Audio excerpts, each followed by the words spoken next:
What's going on, guys? Welcome back to my channel. It's Maverick here. I hope you all are having an awesome day so far. So I know a lot of you guys follow me for my tips and tricks on facial structure and aesthetics, and I know some of you aren't as genetically gifted as some others, and I certainly am not as well. I've worked really hard and learned as much as I can about how to maximize facial aesthetics, and sometimes you got to compensate for your lack of genetics. So today we're focusing on facial hair and tips and tricks you can do with your facial hair to manipulate the overall look of your face. So without further ado, let's get into trick number one. Okay, so first off, for this first trick, I do gotta mention that you have to at least be able to grow some decent stubble, or even better, a full beard. And that's the trick, is to grow long stubble. This trick is for those guys out there who don't have a strong jawline. You know, you don't have that nice right angle in the submental triangle. That's what this area right here is. This area right here is the submental triangle. And if you look at the best jawlines, they usually have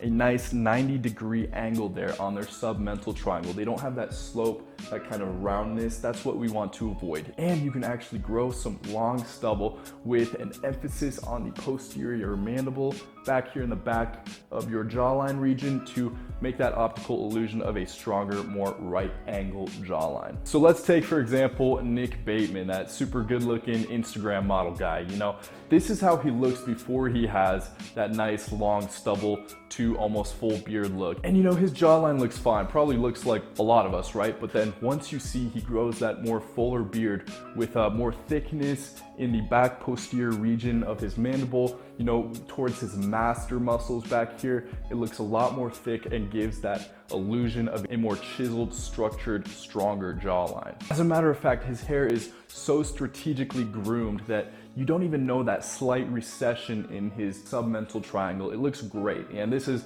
a trick that I recommend all of you utilize if you can grow that much hair, which I personally can't, but if you can, props to you, man. Okay, this next trick is kind of the opposite of that. It's, instead of trying to give the illusion of a stronger, more structured jawline, it actually focuses on the chin, aka the mental region. Yeah, I know, it's too bad it doesn't have a cooler name, but that's what it is. So you don't quite need to be able to grow as much hair for this trick, but what the trick is this. You want to grow sort of a goatee with emphasis on the hair on the side of your chin going up towards your lips. If you can grow some light stubble along with doing this trick, it looks really good. For this example, I'm gonna use my buddy Connor Murphy. Maybe some of you guys have seen his videos, but he genetically has a pretty strong chin and jawline, but he uses this tip to maximize those genetic gifts that he has. You can tell that he can grow some stubble, maybe not a full beard, but he definitely puts an emphasis on the hair on the side of his chin. What this trick does is kind of has an optical illusion of disconnecting the chin from the rest of the face. It kind of makes it look like there's a shadow, you know, just as a girl would use makeup to contour her face to look more structured. He's using this facial hair to kind of make his chin stick out a little bit further and kind of adds this concave look to his jawline, making it look even stronger and more chiseled. So if you can at least grow a little bit of hair on your jaw and your chin, maybe leave it at 1.5 millimeters or so, this can be really effective. All right, and my last tip for you guys is to be clean shaven. This is for those guys out there that already have a decent jawline. If you look in the media, you look at celebrities, all of the guys with the best, most chiseled jawlines, they're all clean shaven.